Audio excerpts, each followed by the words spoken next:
You got it. He's Orthodox answer to your aggravation. The Joy Network.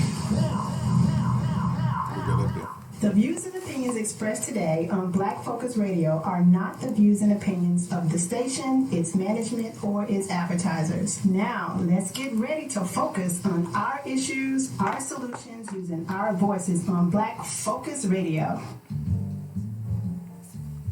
Welcome to Black Focus, the show designed with our community in mind, where we focus on our issues, developing our solutions, using our voices. Central Arkansas, surrounding areas, and the nation. Get ready. Black Focus starts right now. Phone lines open at 855-525-5683. So here's your host, David W. Coleman and Robert Webb.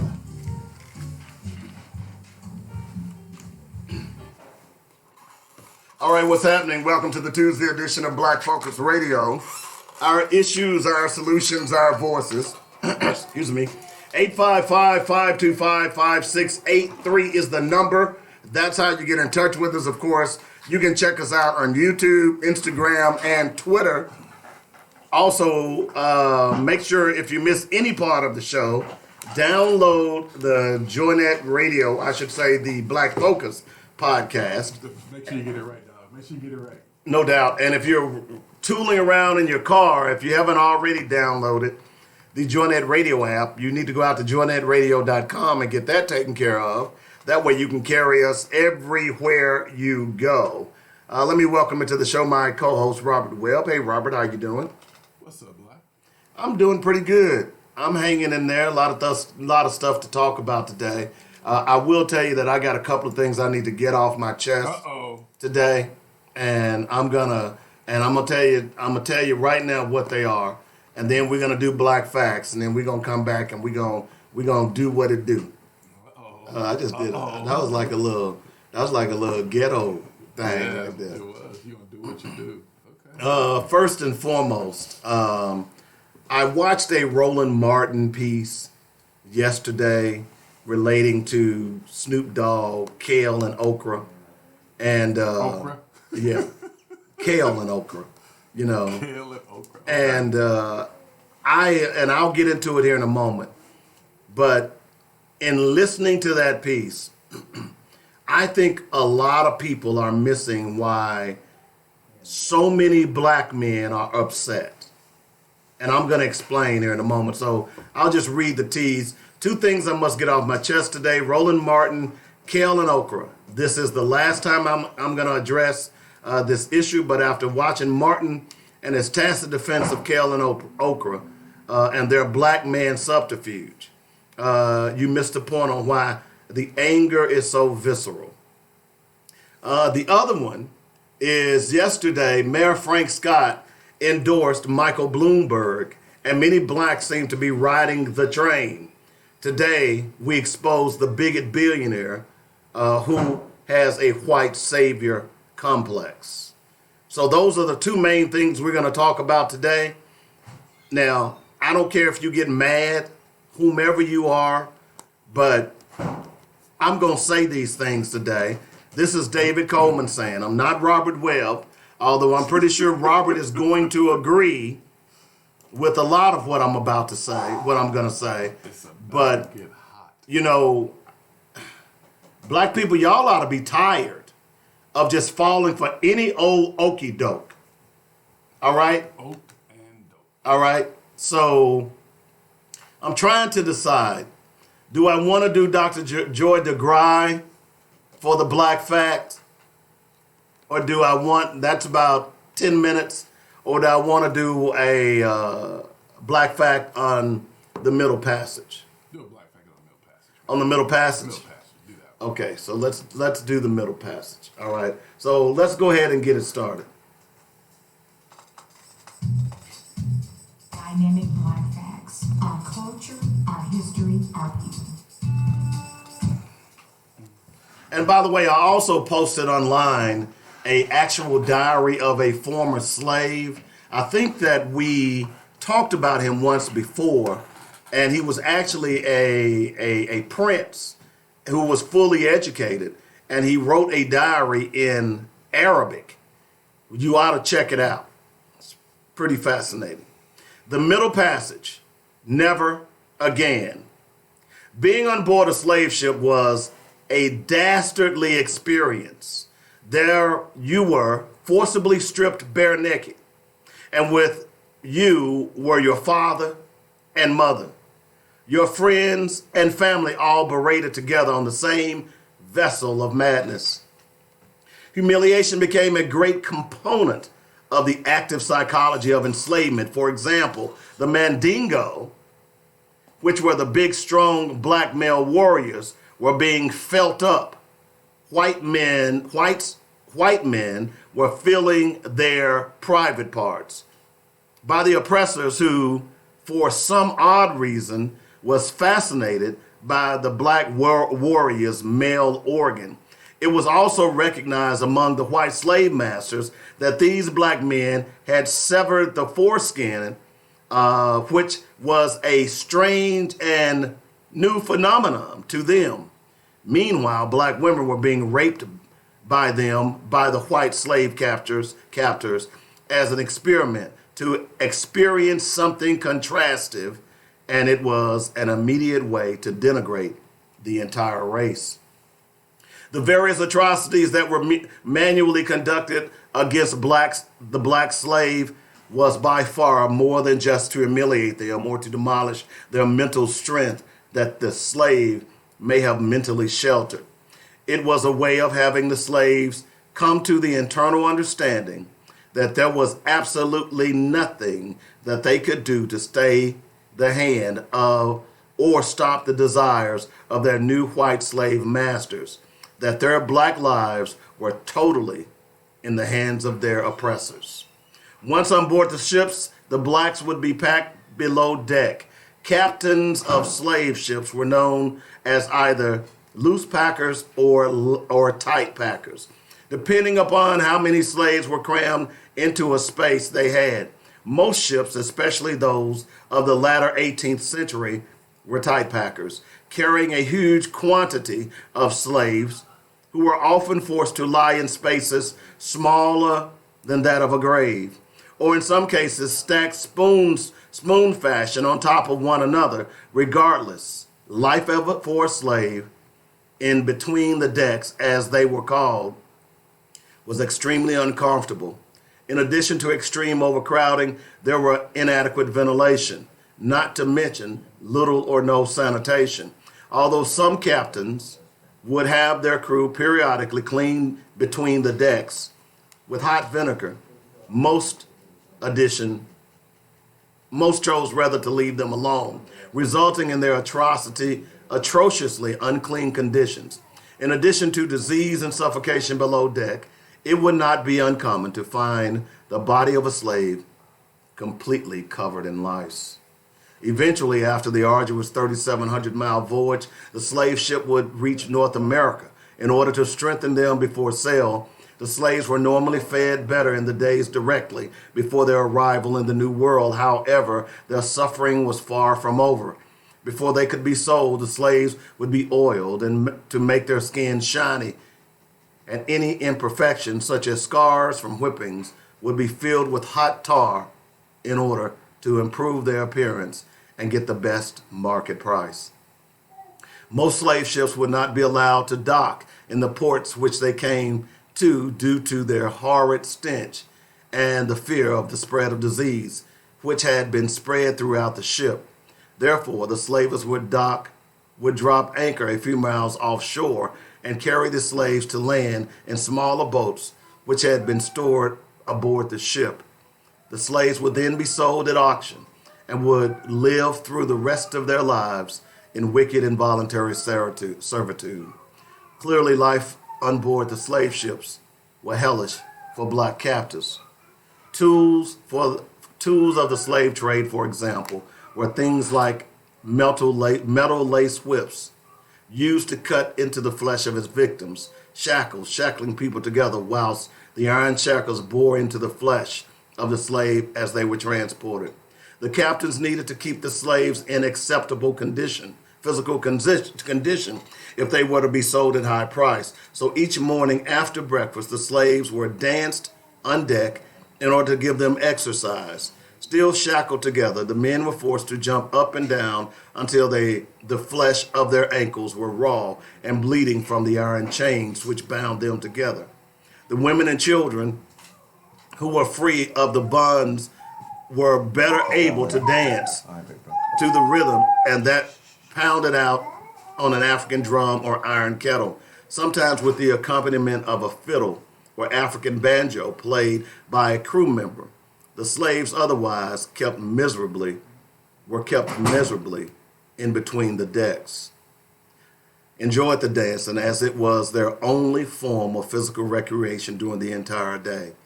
Each day, at sunset, the slaves would be placed back below deck to rest in the misery and filth that was between the decks.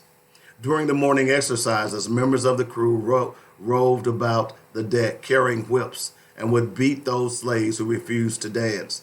Although most whips were made of a simple rope, the wicked cat o' nine tails was also used to board many slavers, consisting of 9 cords, coated with tar, each with a knot at the end.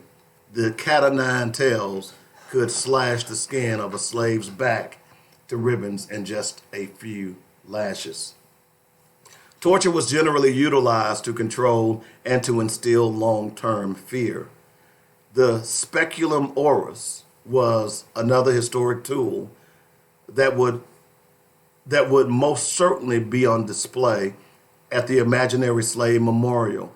It was used to force slaves to devour solid foods to keep them from going on hunger strikes. It was a tool that slave masters which forced slaves to ingest food against their will. Examples were made of anyone who would rebel: chopping people up joint by joint, strangulation to the point eyes popping out of their heads, whips cutting into the wind and the skin of the slaves, thumbnail screws, and so on and so forth. And lastly, those slave ships that were found to have more cargo than needed oftentimes would dump slaves overboard, attached to rocks. It is known and said that sharks would follow slave ships from the west coast of Africa to the east coast of America because they knew at some point they would receive a free meal. That's the Middle Passage. And that's our Black Fact for today. Black Focus Radio. For more dynamic Black facts, our culture, our history, our people. On JoyNetRadio.com. But we don't owe y'all no reparations. We don't owe y'all nothing. Okay, yeah, right. 855-525-5683 is the number. If you'd like to sponsor Dynamic Black Facts, give me a call. Now, got a couple of things to talk about, but I want to go ahead and get this first thing out of the way. Okay? And Robert, certainly you can weigh in on this, and we touched on this a little bit yesterday. But last night I watched a piece that was done by Roland Martin. And I agree with some things that Roland Martin says, and I agree with a lot of things he doesn't say. Roland Martin, to me, is nothing more than a black elite.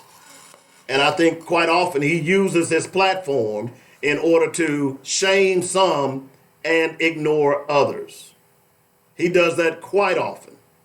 But he thinks he's above everyone else because at one point he worked at CNN. By the way, Roland Martin, you're not the only black journalist in America. So I watched that piece last night, and it was about Snoop Dogg and what he did or what he said to Kale about the Kobe Bryant interview. Now, let's be clear. Snoop Dogg was not the only person upset about that interview. By the way, there were quite a few sisters or I should say sisters, who were upset about that Kobe Bryant interview. Because number one, the man hadn't even been buried. He just died. And you are attacking his character. Yeah, what was accused by Kobe Bryant was accused. It happened. But to attack him as opposed to looking at the last 13 years of his life was completely out of line. And for Gail to throw her network under the bus was completely out of line. Because I've been in the media for 35 years. When I do a piece, I have someone to edit it, and before it airs, I review it. Now, unless those standards are different now, when did it change? I know now they've got, and Gail, by the way, is not a real journalist. Gail got that job because of Okra. Let's be real. Okay? But most journalists, they write their story, it's edited, and then that journalist will go back and review the edit.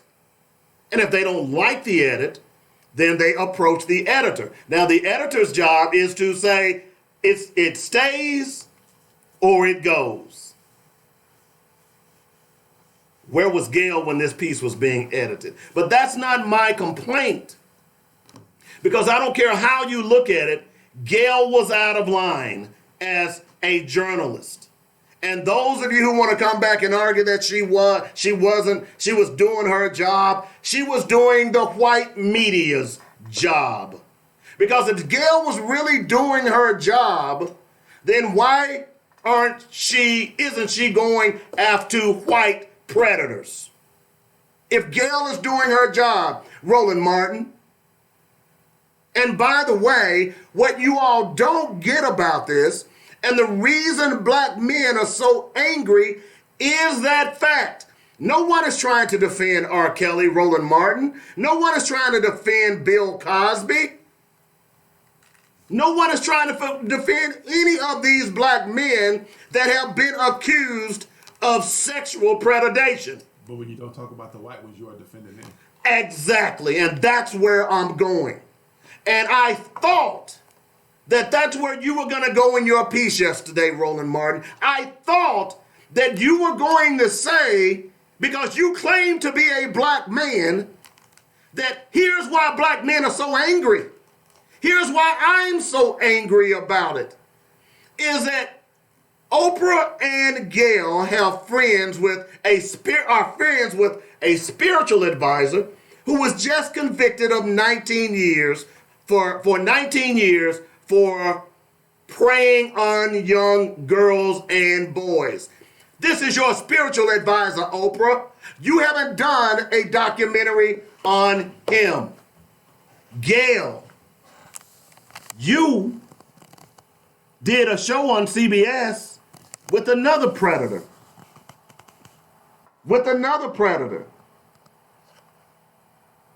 When you were asked about that predator, you said, Gail, there are two sides to every story.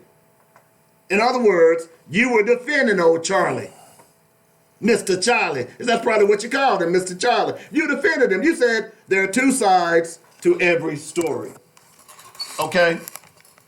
So now you have Harvey Weinstein. And there are multiple pictures on the internet with you and Okra hugging Weinstein. Multiple pictures. Yet you have not did a documentary on him. Matt Lauer. Man, the list goes on and on. If you want to use your argument that you were pursuing journalistic integrity, would your integrity be that a predator, whether it's male, female, black, or white, is subject to your examinations? That would be the logical thing.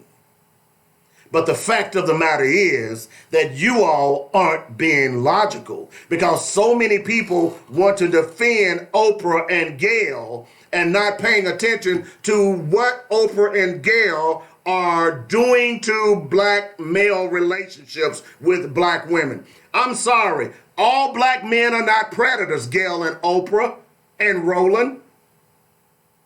Sorry, all black men do not fight women and are domestic abusers, Oprah, Kale, and Roland. There are millions of black men across this country that stand for their sisters, their aunts, their mothers, strangers on the street. And for you to put that piece out yesterday to suggest that black men have a problem of ignoring sexual misconduct in the black community is a bunch of crap. Couple of other points. Black females are not the only one that are being sexually abused in black communities. Young black males are as well. Sexual abuse crosses all socioeconomic backgrounds.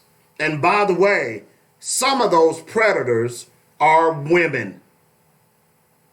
Hello.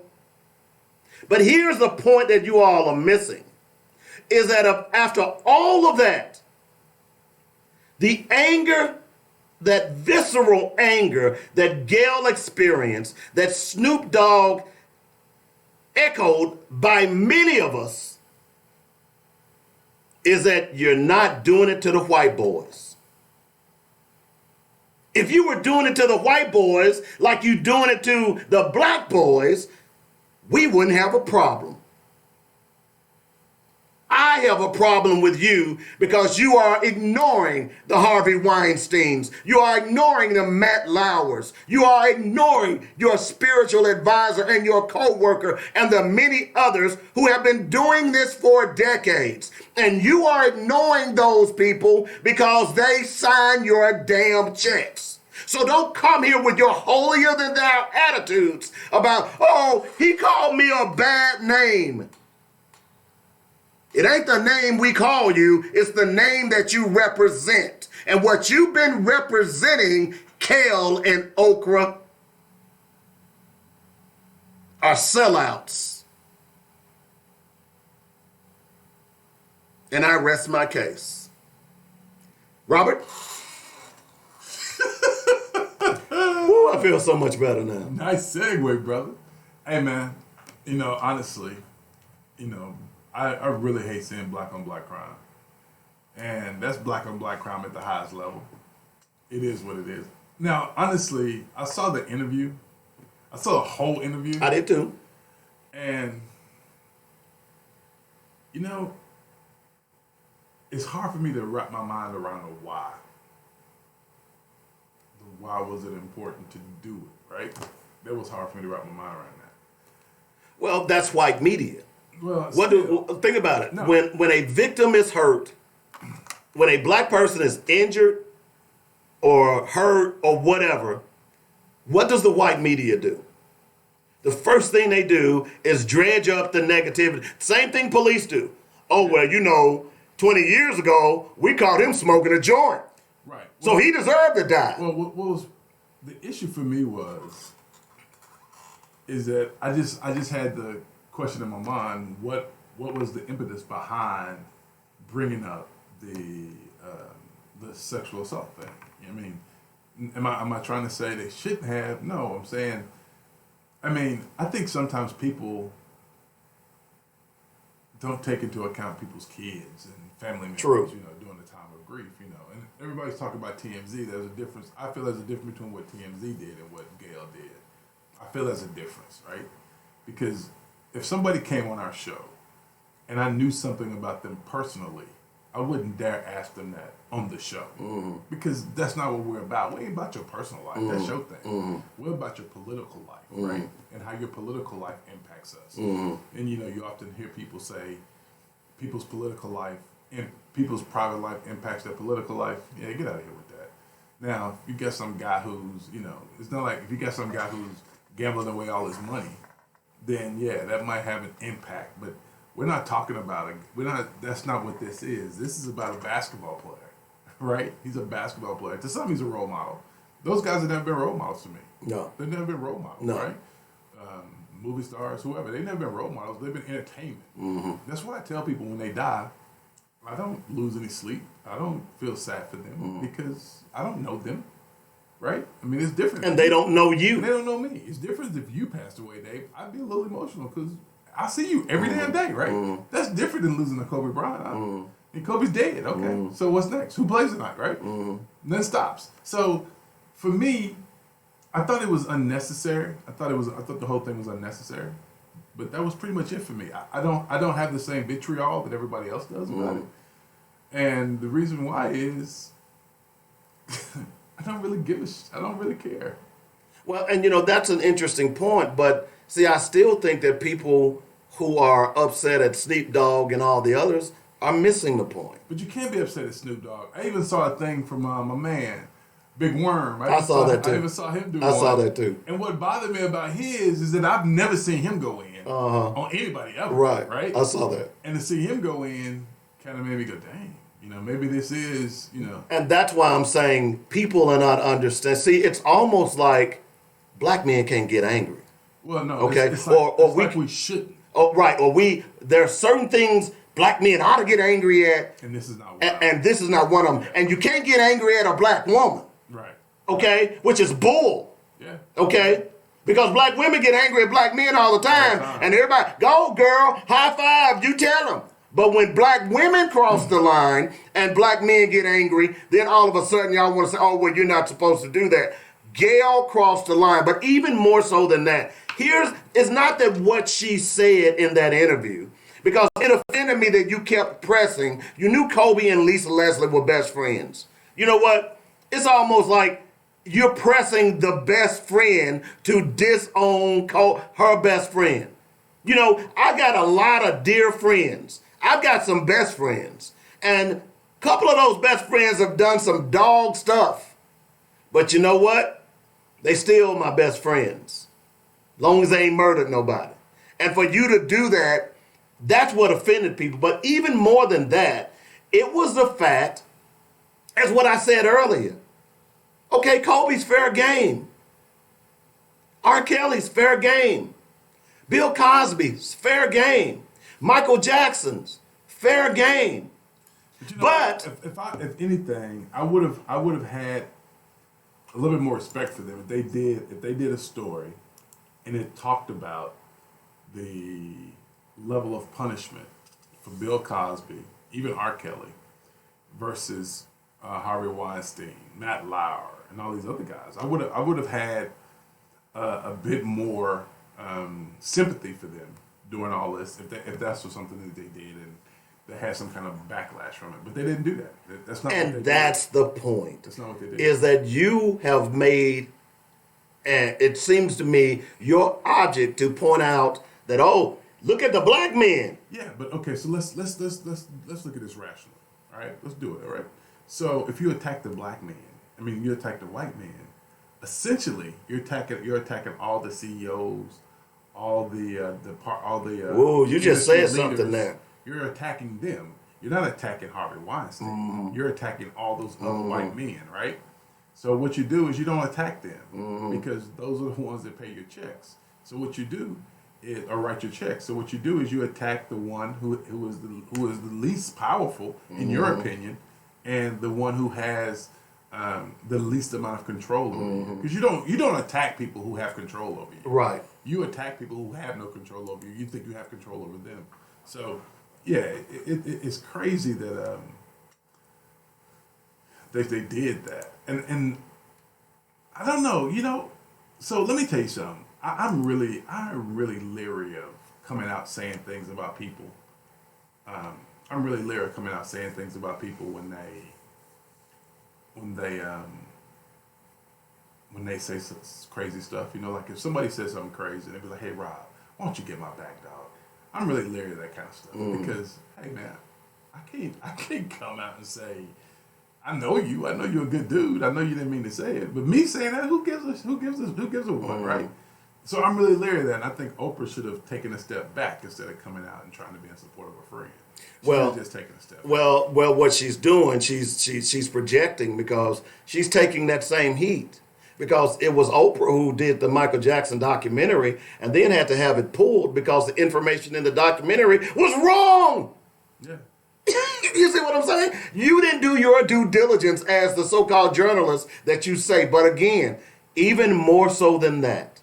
How many times did Michael go on Oprah? A couple of times, I believe. I don't know. But the point I'm trying to make is this, is that you're not doing it to the white boys. And that's why black men and a lot of black sisters are upset. And that's what Roland Martin didn't get in that little piece that he did yesterday. Well, see, the reason we are upset is because, and I know the white boy signed your check, but when Charlie Rose, her co-worker on CBS this morning, when he got accused,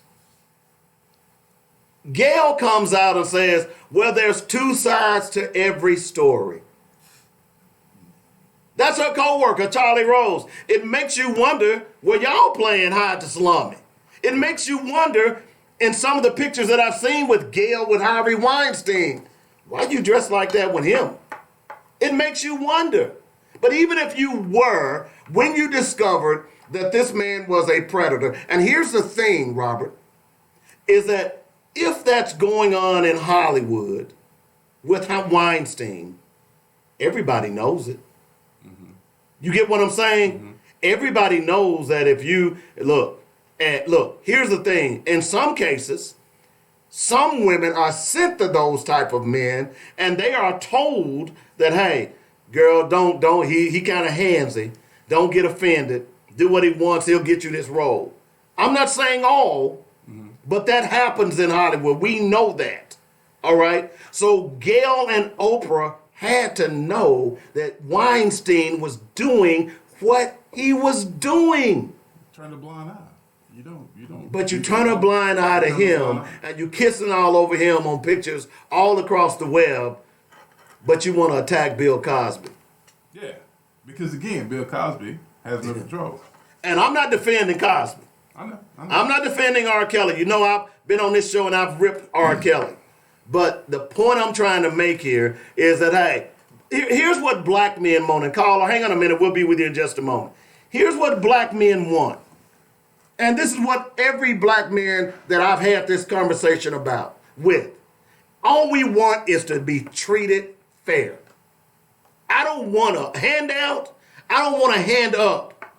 I just want to know that regardless of the situation, that I as a black man is going to be treated fair. And what black men are saying, and to see black women going after black men and ignoring white men who have done worse, that's not treating us fair. And that's where the anger comes from. And I'm done with it. And I don't care if you're mad, and yes, I will be tagging Roland Martin on this video because this is pathetic. He's pathetic. And I listened to Boyce Watkins yesterday evening, and come to find out that there was a sister that Roland Martin called her a dumbass because she didn't agree with Roland Martin. But wait a minute, Roland. Yesterday on your show, you were mad at Snoop Dogg and all those other people who were calling Kale and Okra, the B word. And then you come back and call a sister a dumbass. You're a double standard. And I would say something else, but I'm on this radio. Anyway, let's go to the phones. Caller, you're on there. What's your name and what do you want to talk about? Hey, it's me, Cliff. Hey, Cliff, what's up, man? Not much. I was listening to you guys talking about the Kobe situation with Gayle King, and I listened to another analysis by Sean King last night. He was talking about the whole thing as well, giving his perspective and his insight because he knew some of these people and he's reported on some of the stuff out in that area. And his thing was that he was kind of in the middle of what you were saying. He was saying, hey, Gayle was really wrong for this, and journalistically, she crossed the line, and she never should have. And in Gail's defense of trying to say that it was edited poorly without her knowledge was completely untrue, and it's not the point that people are mad at. He's like, nobody put words in her mouth in the clip that was shown. She's like, Hey, Cliff, let me stop you just for a moment because I need to make that point. It's because I've been in the television business and I've been in the radio business, okay? And that kid or that intern or that 2-year person who's in the editing room, they don't want to edit your crap. I'm going to be honest with you. They don't want to edit your crap. And then number 2, you done spent 3 weeks on a documentary and you're going to leave it to some junior in college to edit your piece? That's not how it works. You go and sit in the editing room, and while that person is going through the edit, he's asking you, well, what do you want to keep and what do you want to get rid of? That is not an independent edit. So when Gail said that, I knew she was lying. I'm sorry, Cliff, go ahead. same thing. And it's true. When I had my journalism classes, we did the same thing. We worked on projects together. We did video projects for news. It was 3 people. You had a cameraman, you had a person interviewing, you had a person who edited, and we rotated. And we all were around or in communication with each other with what we were going to take out, what we were going to leave in. You know, if we needed more B-roll, if we needed more sound, if someone needed to go and redo their speaking part for the interview or whatever. But yeah, he was saying, you know, all these things that Gayle King was saying were irrelevant. Basically, when it came down to the clip that was played, because he's like, no one put words in her mouth, and it wasn't taken out of context. She actually asked those questions, and she tried to double down on the Leslie, and she's really wrong for that. She's at fault for that, and people should be mad at her for it. I think where he different from a lot of people was he disagreed with Snoop's approach to it, not saying that he was wrong necessarily, but like just some of the language that he used in his rant. He felt like could have been worded differently, you know, and things like that. And he made some other points that was very interesting about how Kobe's death was abnormal in a way that it actually caused other grown black men across the city, on TV and in the streets, be able to show their emotions and cry out in public and stuff. You know, from LeBron James to fans to people who knew him around the country. Who played with him or teammates or whatever. And so there was a lot of interesting things that I hadn't thought about when we were watching, because, you know, the dedication game for the Lakers, they had a long speech about Kobe and his contributions to the team and as a person. And, you know, a lot of people were out there on the floor crying minutes before they had to go out and play the game. And I thought it was very, very interesting. All right, Cliff. Hey, man, good call as always. I agree with a lot of what you said, man, and keep up the work. And by the way, tell Dr. Quinn we appreciated her on last Friday and looking forward to her coming back. You know, she was posting on Facebook and Instagram all about it, so we got a good one. All right, man. We'll look forward to it. Thanks a lot. All right, bye. Peace. And, you know, I just don't think people understand where this anger for black men is coming from. It just, you know, here's, and this is just me personally. I'm tired, Robert. What are you tired of, Dave? I'm tired of the bigotry. I'm tired of the racism. I'm tired of the double standard. All of this stuff that black men are supposed to be upholding, but no one else is upholding it either. But black men has got to do it, you know. And I tell people all the time that, you know what? If I had to do it all over again, unlike Oprah, who, by the way, tape came out the other day that Oprah once said she wished she was white. If I had to do it all over again, and I've been asked this question, and I want those of you out there who are listening right now, I want you to honestly search your soul. If you had a choice to go back and come back black or white, what would you be? I'm going to tell you what I'd be. I'd be blacker than blacker than blacker than blacker than black. Blacker than blacker than black to black. Okay? I would not change one thing, but I'm tired of black people and white people pretending that black men have got to be more than what you are. I'm tired of that double standard. When you don't hold up the standard either, and black men are put upon more than any ethnic race, and then when we fall down, there's something wrong with us. There's nothing wrong with us at all. You all just need to get the hell out of our way. I'm done. You all right, I'm tired, man. I'm 58 years old, man. They say when you get older, you just don't put up with no more bull. Yeah. I'm at that point now. Man, you hot. You pretty hot about this one. I'm at that point now because it annoys me that black women. I said a while back, all these programs for black girls. Yeah. That's great. Mm-hmm. Where are the programs for black boys? See, it annoys me, Robert. I don't like the gender fight. I'm not, but I'm not gender fighting. Here's what I'm saying. Black folks. The reason I don't like that is because regardless of what our gender is, we all getting dogged in this thing. That's what I'm saying. We all getting dogged. That's what I'm saying. So when you put together a coding program for black girls, you ought to put together a coding program for black boys, just like I did. And I'm not just talking out the side of my neck. As I've said over and over on this show, when I did Rites of Passage and the sisters came to me and said, hey, I heard about your program. Your program is great.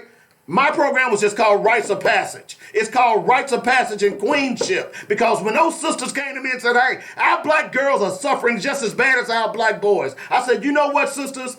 You're right. Let's add a female component. We as black people, I read that middle passage, and did you not understand that those were black men, those were black women, those were black girls, those were black boys. All of them were suffering the same thing. And when we get to the point where we allow politicians to divide us, black men and black women, we are doomed. Yeah, we are. We already doomed. Yeah, I get your point, Dave. I get your point, and I totally agree with you. Woo-saw. Woo-saw, big baby. Woo-saw. Woo-saw, big baby. Woo-saw. I love my black sisters, but I expect my black sisters to love me. I'm with you. Every step of the way. And no, I'm not going to come and speak to your group and it's segregated. You're doing nothing more than what white people do. Oh, well, we got to say the black girls. And you don't give a damn. Who do you think you want your black girl to grow up and marry? Let me be quiet. Anyway, next hour we're going to talk about this Michael Bloomberg thing as well. Got to do. I'm going to touch Dave on his shoulder so he'll come down and breathe. Everybody's worried about you. Tell him you're okay, Dave. Tell him you're okay. Tell him you are okay. I'm okay. Dave is okay. I told y'all I had to get this off my chest. Yeah. Because I'm annoyed by this. I'm annoyed. I get it. I respect you. Look, let me say one other thing. Those of you out there who are doing a broom challenge, I want you to have that challenge at the damn polls today. Okay? Let's have a challenge at the polls that every black person that is in voting and that has a voting age, let's have a challenge and go to the polls. You have all these stupid challenges. Oh, let's see if I can stand my broom up. Give me a break.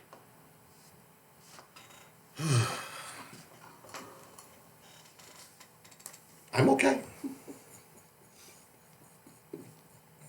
Jesus. I'm okay. I'm okay, man. I'm okay. I'm just. Jesus, brother. I'm Sweet okay. Mother Mary Margaret. Hey, y'all, by the way, just know that soon we will be sponsoring a fundraiser for Senator Joyce Elliott. Our goal is to raise her 10 grand. That's our goal. I know it's a small amount for a congressional race because they need over $7-8 million to run a competent campaign. But what we're going to do is we are going to do our fair share. Our goal is to raise her 10 grand. Yeah. That's our goal. That's our low end goal. Hopefully we can pull 30. But we really want to shoot for 10. So hey, everybody get ready. We'll let you know the day and time. We ask if you can't give a $5, at least come out and bring somebody with you. We're not asking you to give 100 if you can't give 100. Just give what you can. We just want to let her know that we support her in this endeavor. So, and maybe you can give $5 a paycheck. Maybe you can get $5. Yeah. Think about it from that perspective. $20 every paycheck. You know, put Joyce's support on layaway. Yeah. In other words, pay on it a little bit as you go. Every time you get paid, cut Joyce $5. Yeah. Cut her $10 or whatever you can afford. But we have got to start supporting our candidates. If we believe in our candidates and what people, if you want black people, part of the reason we're not getting black leaders because those who are in leadership positions or potential leaderships understand that, look, I stick my neck out there, black folks ain't gonna support me. Let's be real about that. So what I want you all to do is it's part of this campaign to vote against everything and anybody Republican is let's vote for Joyce, and you just can't do it at the ballot box. You got to do it with your dollars. I do it with your purse and your wallet. Okay? So we're going to break off. So, hey, y'all get ready. We're going to make this happen. We're going to make it pop like fish grease. We'll give you a day and time very soon, and we'll go from there. All right, a couple of other things. Next hour, like I said, we're going to talk about Bloomberg and this fascination of black people. Next hour. By the way, Alabama prison's too dangerous for former cop convicted of murder. Did y'all get that? Yeah. An attorney for A.C. Smith has filed a motion requesting a reconsideration of his client's 14-year sentence, citing the unconstitutional conditions in Alabama's prisons, which he said would be a violation of the officer's rights. Dwight Richardson III, who filed a notice Sunday that he'd be representing Smith during the appeals process, also requested an appeal bond for his client. Smith faced murder charges in the shooting death of Gregory Gunn, who Smith chased, tased, and beat in a West Montgomery neighborhood in the early hours of February 25th, 2016, before he was fatally shot. A Dale County jury in November ultimately found Smith, former officer, guilty of manslaughter, a lesser charge that carries a maximum 20-year penalty. 2 months after the conviction came the sentencing. Retired Dale County Judge Philip McLaughlin, who presided over the trial, handed down a 14-year sentence. Richardson filed a motion to reconsider Smith's sentence on the basis of an April report from the U.S. Department of Justice. You'll see, this is why I'm reading this. Listen to this. But these folks are just ripe, okay? Richardson filed a motion to reconsider Smith's sentence on the basis of an April report from the U.S. Department of Justice that outlined unsafe conditions in Alabama prisons. But wait a minute. When that white cop is sentencing black men to Alabama prisons, y'all ain't concerned about unsafe conditions, are you?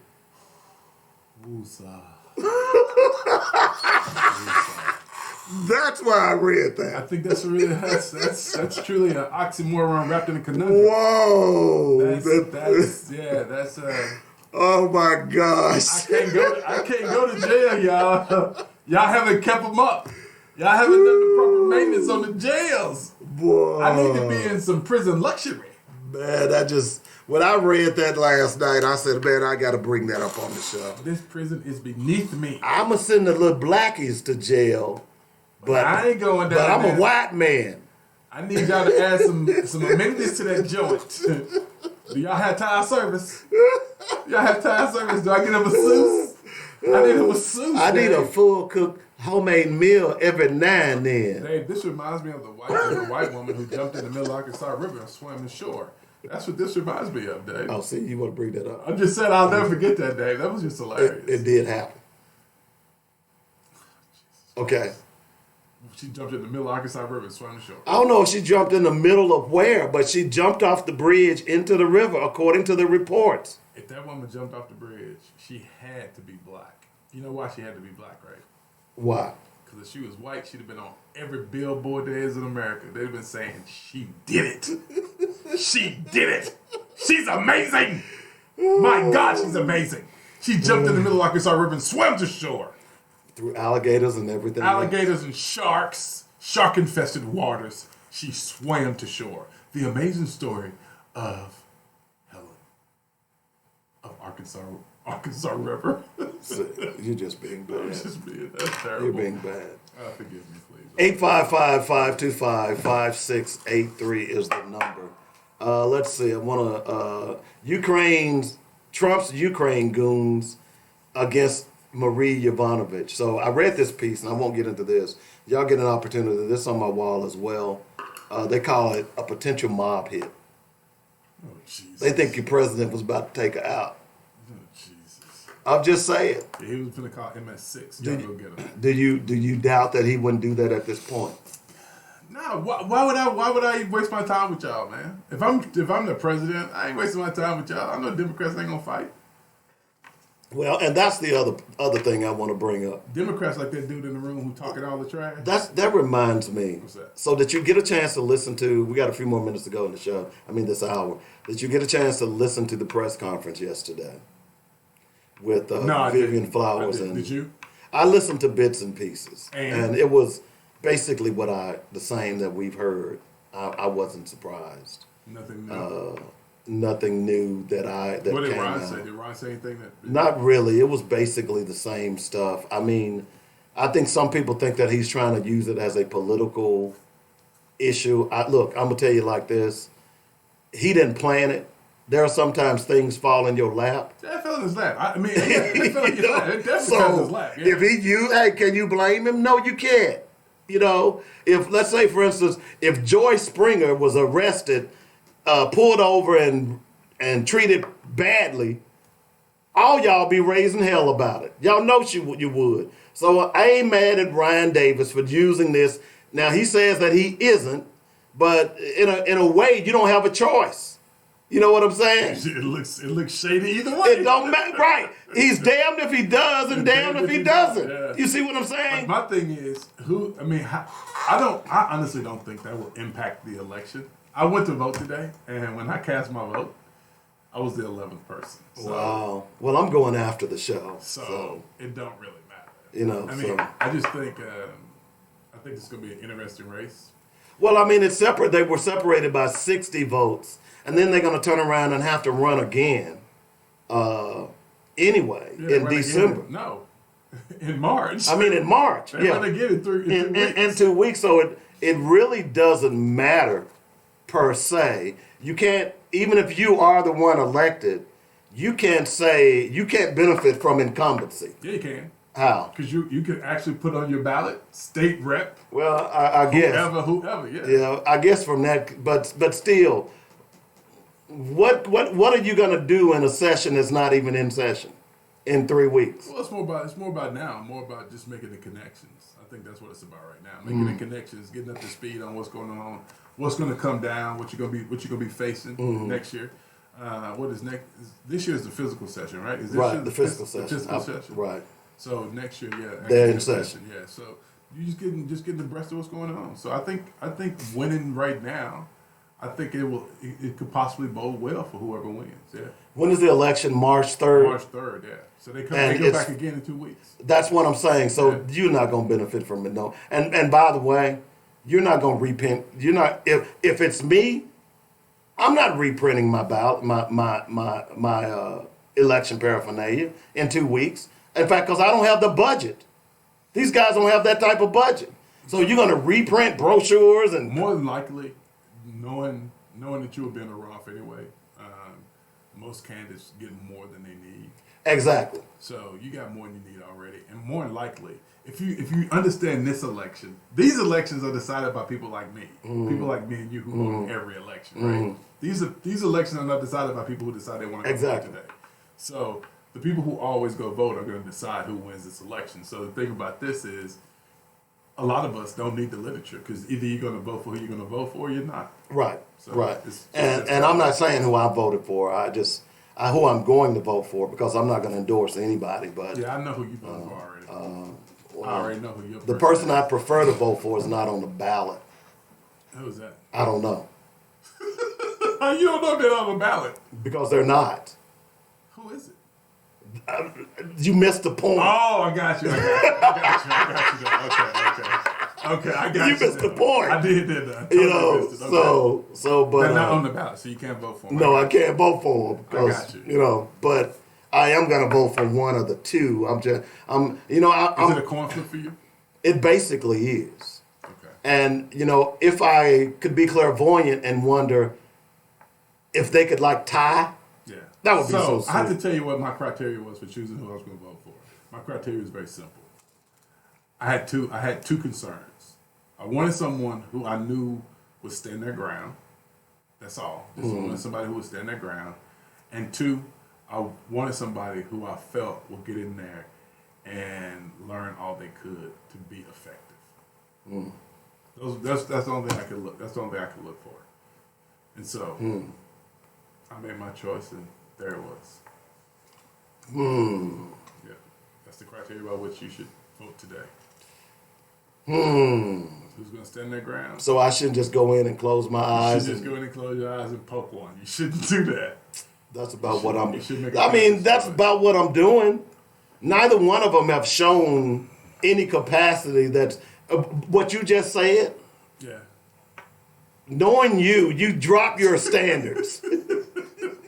Because let's be realistic. Neither one of these guys, no offense personally, but neither one of these guys, these candidates have shown any suggestion that they're going to be that fighter. Maybe it's just me. I'm getting old. You never know. No, you don't. I'm really surprised. I've learned so much from talking to Senator Elliott and Senator Chesterfield. I've learned so much from talking to them. And you would be surprised. You would really be surprised by some of the things they talk about and some of the processes they've learned to halt bills and the clock stuff up in committee. So that's my point. Somebody who will get in there and learn those processes. That's important. That's important. And I think you just gotta decide who you think is gonna be the best one day. I mean, that's all we can do. Yeah, I hold my nose. Yeah. All right, we're gonna take the top of the hour break. We'll be back in a moment. On the next segment, we're gonna talk about the endorsement by Mayor Frank Scott for Michael Bloomberg. What is he thinking? Back in a moment. Uh-oh. Hello to the best part of the day and to making someone else's. Say hello to the nights and to the best snack ever. And they call for Italian quality pizza. Dough made from scratch every day. Sauce with a history in the making. From the original Gianmarco recipe. Say hello to an authentic favorite. Every store, every day. The Italian way. Hello, Primo. For the first time ever, in the ball club. Ladies and gentlemen, the racing club.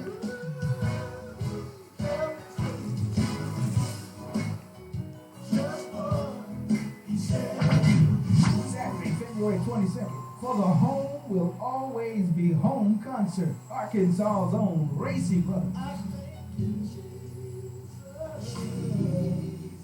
Met by God. The spiritual Winds of Joy is hosted by that old deacon from the east, Deacon Robert Craig. Doors open at 5. The service begins at 6. Adult admission is $10. Children 12 and under $5.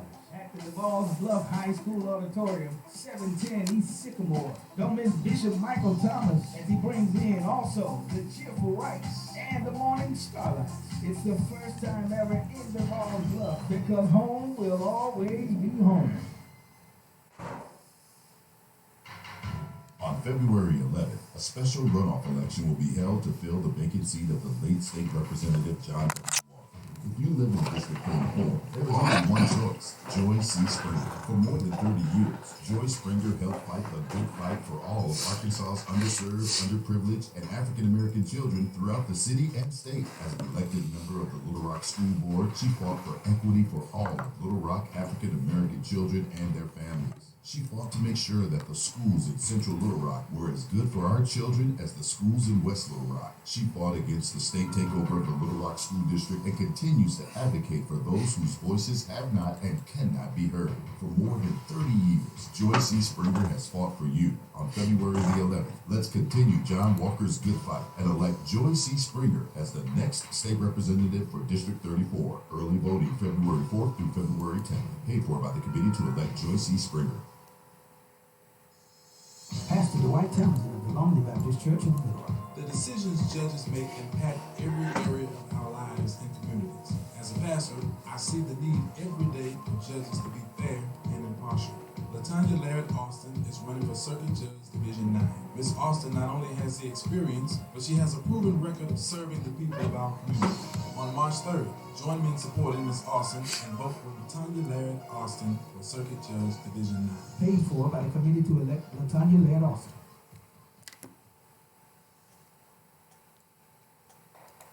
You got it. He's Little Rock's answer to your aggravation. The Joy Network. The views and opinions expressed today on Black Focus Radio are not the views and opinions of the station, its management, or its advertisers. Now, let's get ready to focus on our issues, our solutions, using our voices on Black Focus Radio. Welcome to Black Focus, the show designed with our community in mind, where we focus on our issues, developing our solutions, using our voices. Central Arkansas, surrounding areas, and the nation. Get ready. Black Focus starts right now. Phone lines open at 855-525-5683. So here's your host, David W. Coleman and Robert Webb. 95% of the murderers and murder victims fit one MO. You can just take the description, Xerox it, and pass it out all the time. They are male, minorities, 15 to 25. That's true in the earth, it's true in virtually every city. And that's where the real crime is going to get the guns out of the hands of the people that get you killed. She's going to be willing to spend money on a lot of cops in the street, put those cops where the crime is, which means in minority neighborhoods. So it's one of the unintended consequences is people say, oh my God, you are arresting kids for marijuana, they're all minorities. Yes, that's true. Why? Because we put all the cops in minority neighborhoods. Yes, that's true. Why we do it? Because that's where all the crime is. And the way you get the guns out of the kids' hands is to throw them against the wall and prison. Because then they say, oh, I don't want to get caught, so they don't bring the gun. They still have a gun, but they leave it at home. Welcome back to the second hour of the show. Black Focus Radio, our issues, our solutions, our voices. The voice you heard was Michael Bloomberg. So we're going to spend a lot of this hour talking about Michael Bloomberg, and we did a little bit last week. But I thought it was important now that the mayor, who was a friend of mine, has endorsed Michael Bloomberg. Yes, he is. Okay. He's saying a friend it of publicly. mine. He's your friend now. Is he coming back on the show? Well, I'll have to make the request, but I don't think he'll have a problem. Okay, sounds good. But the endorsement of Michael Bloomberg, now this is my personal opinion, is and was a mistake. And if you simply look at some of the posts on Facebook about Frank, Mayor Scott, it's pretty clear that a lot of people are upset about this. Now, here's why. Now, this is just my opinion, as most of this stuff is on this show. But I'm going to tell you why Michael Bloomberg is no better than Donald Trump. Because he's Donald Trump light. What you heard in that video, in that audio, was basically him saying is that you can just Xerox the description of male minorities, 16 to 25, and hand it to cops. So in other words, Michael Bloomberg was saying that all black males aged 16 to 25 are potential criminals. That's what Mike Bloomberg said. That's not what David is interpreting. You just heard it. So he created stop and frisk. Because what he said was he wanted stop and frisk because he wanted to save black males. He didn't say, I'm going to create jobs so that I can get some of those black males off the street and give them trades. He said, I want them to be accosted, I want them to be thrown against the wall, and I want them to be searched. That's Michael Bloomberg. You all understand this, right? Michael Bloomberg, when he instituted this stop and frisk policy, at the time, did you know that they stopped and frisked more black males than actually lived in New York? I talked about that a week ago. So if you're a black and visiting, you got frisked. You potentially got frisked. Whether you were between the ages of 16 and 24. Or not. Right. So here is Mike Bloomberg, who is doing nothing more than buying. Here's the other thing. He's doing nothing more than attempting to buy this election. Did you know that Mike Bloomberg at one point spoke at the Republican National Convention? What was Bloomberg doing speaking at the Republican National Convention? And now he wants to run as a Democrat. Here's what I think is going on. Bloomberg is trying to sabotage the Democrats. And y'all don't see it. He has spent more money on ads than anyone else because he can. You think that's fair? You think if you're running for office and you're out here struggling, having to raise money from regular Joe Blows in order to fund your campaign, but here's this rich guy who has unlimited funds, can spend as much money as he wants. In fact, during the Super Bowl, I think I saw at least 2 ads for Bloomberg. What's that saying in the hood? If you got them, smoke them. Exactly. If you got them, smoke them, player. So I'm looking. But the point, you're right. But the point I'm making here is Michael Bloomberg is doing nothing but buying the presidency. What's the difference between him and Trump? That's what Trump has done. He has bought the presidency. He has bought the Senate. What y'all don't realize that Trump was giving money to the re-election campaigns of a lot of the Republican senators prior to them voting for impeachment. Did y'all know that? Bloomberg is no different. And what bothers me is that black people, you see the first thing smoking and you say, let me hit it. And not even look. Look, by the way, he also talked about getting more cops. We here in Little Rock, and including you, Mayor Frank Scott Jr., who sat right over there when we asked the question, what's the deal on getting more cops? We know, and I remember asking you this question, Mayor Frank Scott Jr. We know that putting more cops into a community does not stop crime. And if you remember, Mayor Scott, because I know you're listening, I asked you that $12 million boondoggle over there on 12th Street in the middle of all the mayhem has not stopped the mayhem over there on 12th Street. So we have prima facie evidence that more cops does not stop crime. We've said it over and over again. More cops don't stop crime. Cops respond to crime. Yeah.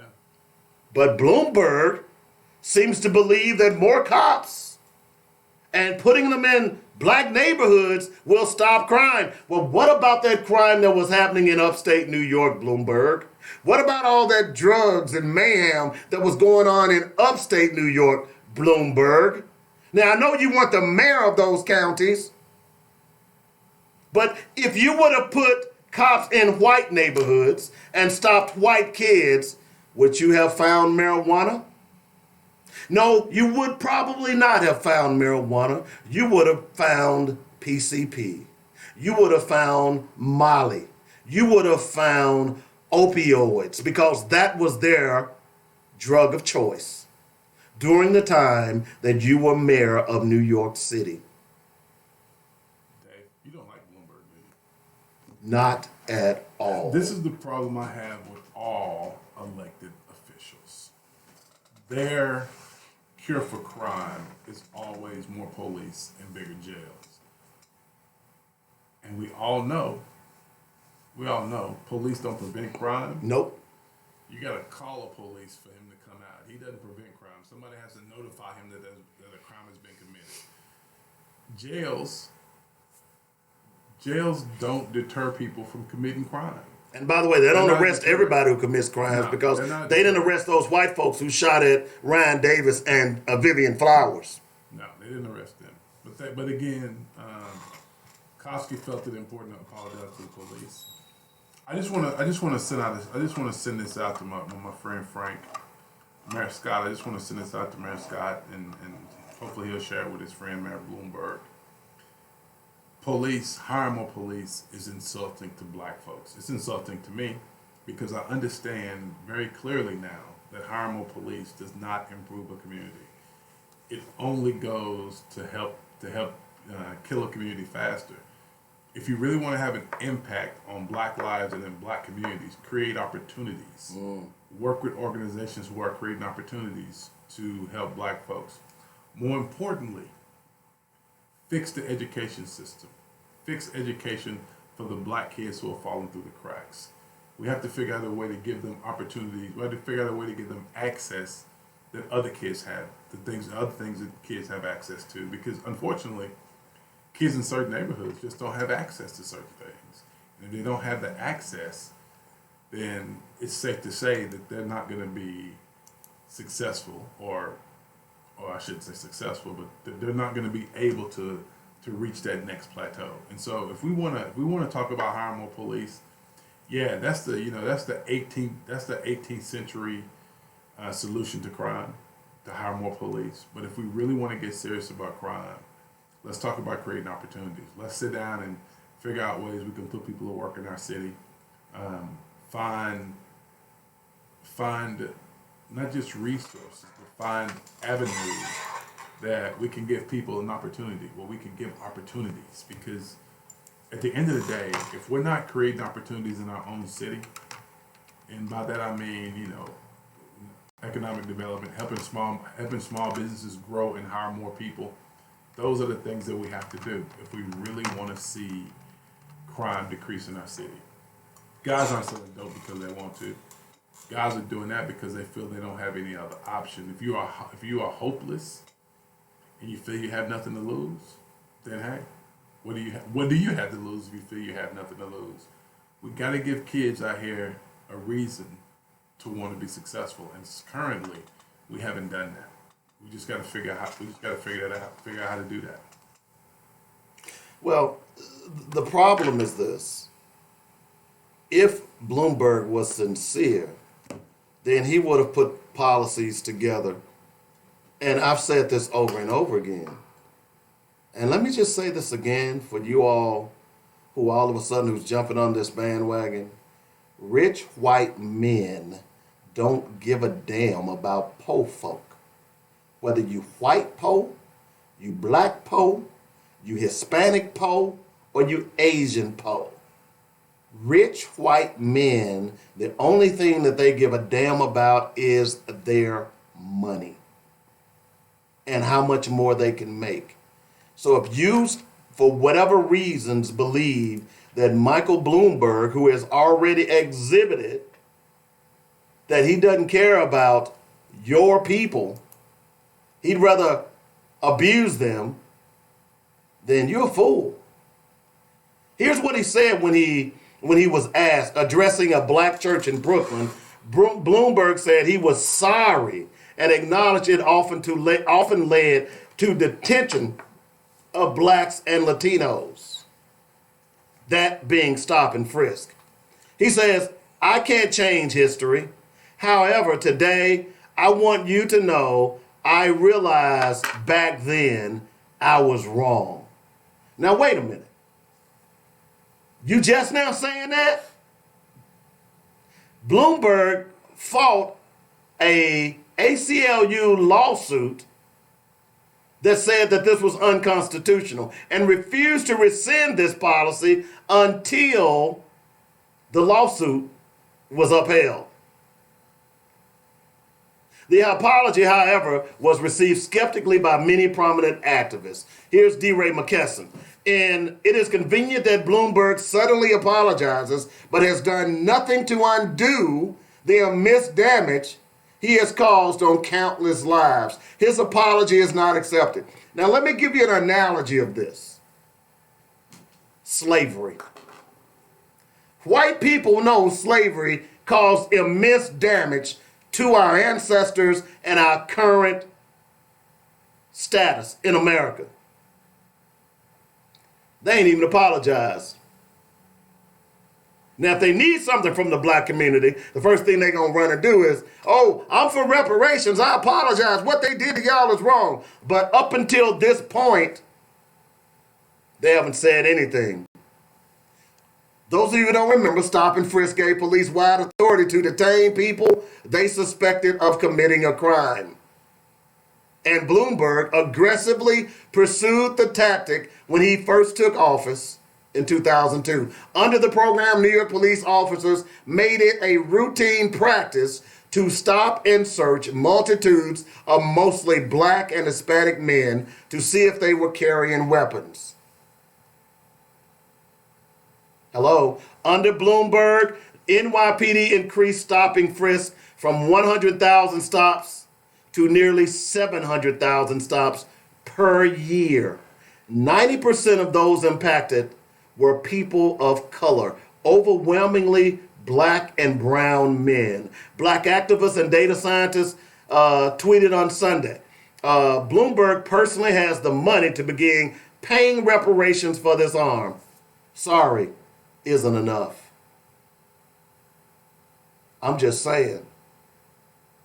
Deval Patrick, former Massachusetts governor who entered the Democratic race, was asked his reaction to Bloomberg's apology. He replied, good. Cory Booker, who was at the same Nevada rally at the time, had a similar positive but brief reaction to Bloomberg's reversal of stop and frisk, saying, I'm happy he did. Julian Castro, it's interesting timing that the mayor would apologize for that now. That was a wrong policy. I guess it's better late than never. People will judge whether or not they believe his apology. And now the irony behind that little statement I just read is that the two black guys, Cory Booker and Deval Patrick, had very little to say. And the Hispanic guy made the most salient point. Because you know where your bread's buttered, man.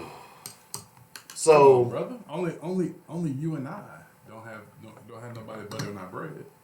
So the question is, Dave, if I bought your groceries, you wouldn't say mean stuff about me like you do on the radio show. If I was buying your groceries every day. Well, I tweeted. I make up a dummy account and tweet it. You know. Just like we don't say mean stuff about JC. We know who butt our bread. Oh, I do. I say mean stuff about JC all the time. Yeah, we do, though. We you can't know. say that. But Yeah, but don't let him know I'm saying it, but I do. No. But see, that's the point, Dave. That's the point. They know who butter their bread. They ain't going to go against them. But I think it's important that people understand who you vote for is important because you will become a political casualty. And those brothers in New York, political casualties. People don't get that. We are collateral damage. These folks don't care about, they put stuff in place. They're not thinking about the impact it's going to have on your daily life. Exactly. They're thinking about re-election. And so, again, I'm saying if you're going to take this position, I think it's important that you sit down with people who can give you a clear direction on what will be beneficial and what won't.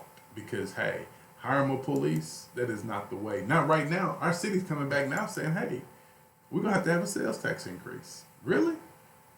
To do what? To pay their bills, I guess. Because, hey, your city manager said when they won the sales tax in 2011, you know what he said?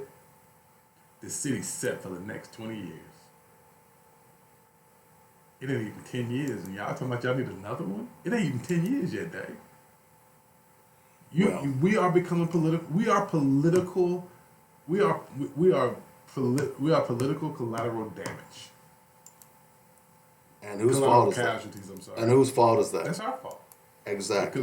Because we have to be better informed, And we have to hold these people accountable. If the city says they want a sales tax increase, ask them, why do you need one? What have you done that you need more money? What have you done? What have you done that you need more money already? And you know what, Dave? If you gave me $1 million, Dave, and I said, hey, Dave, I'm set for 20 years. And Dave, I came back to you in 9 years and said, okay, Dave, can you give me another $1 million? What you gonna do, Dave? You just gonna give it to me? No. Essentially, the residents of Little Rock gave the city $50 million a year. $500 million. And you telling me that in 9 years, because that's where we are now, we're year 9. Well, technically we're year 8 if you count 12. Where we are right now, you're coming back saying, hey, we need more money. We need more. We just need more money. We just need more money. And this is what I don't like.